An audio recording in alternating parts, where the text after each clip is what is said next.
Let's travel back in time for a few minutes. Let's set the Wayback Machine for 20 years and go back to the halcyon days of the turn of the century. Millennium fever was at its peak and Y2K was about to destroy us all, or so we heard from the panicked news media. We anticipated the heralding of the new century, and mathematicians argued over whether it started in the year 2000 or 2001. Time magazine named Albert Einstein Person of the Century. Baseball named a Team of the Century. Other groups had their picks, but as far as I know, Freemason remains silent on the subject. Many lodges name a Mason of the Year, but how about a Mason of the Century? Well, I have a nomination. That prolific Masonic author and leader, Ray Von Denslow.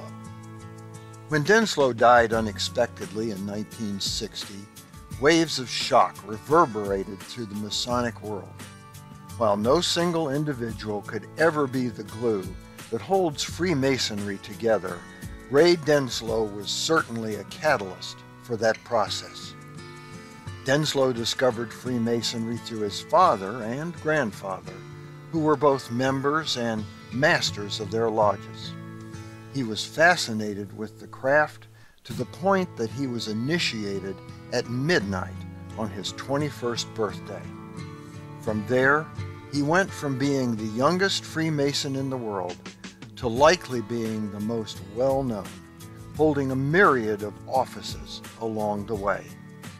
Grand Master of Missouri in 1931 and 32, he went on to lead other organizations, most notably serving as the General Grand High Priest of the General Grand Chapter of Royal Arch Masons from 1942 to 1946. His list of organizations, offices, and honors covers 6 pages of small print in his memoirs. As one of his colleagues put it, Ray Denslow is a promiscuous joiner. Most Worshipful Brother Denslow was also a prolific writer, perhaps the most productive Masonic author of his time.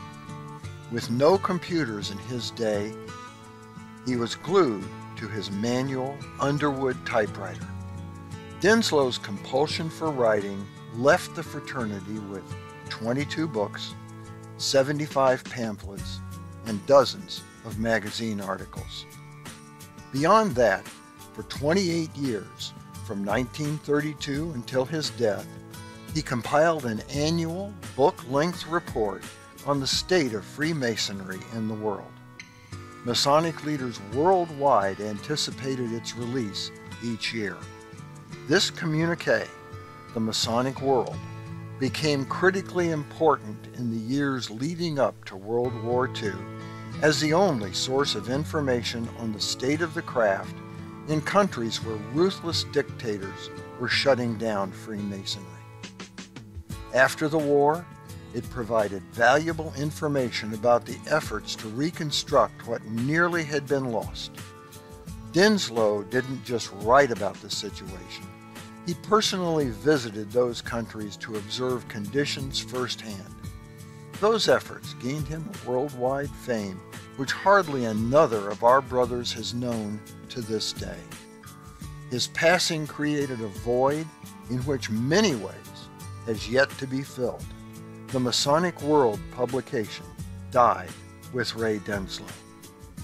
All that activity did not include what Denslow regarded as his crowning achievement.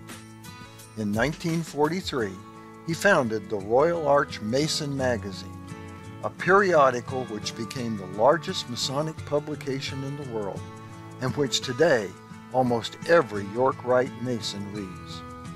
Most Worshipful Brother Denslow edited and published the magazine from its inception until his death. When he passed away, his son William, best known as the author of 10,000 Famous Freemasons, took over. Denslow knew Masonic and political leaders all over the world.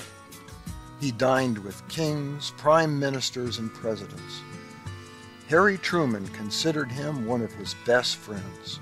They discussed Masonic matters frequently, and he considered Denslow's writings so important that he ordered paper be made available to him on a priority basis, even when paper was in short supply during World War II. When Truman's train came through Trenton, Missouri, Denslow's hometown, on his whistle-stop tour in 1948, Truman, a Democrat, pulled Denslow up onto his car and introduced him to the crowd as "my damned Republican friend."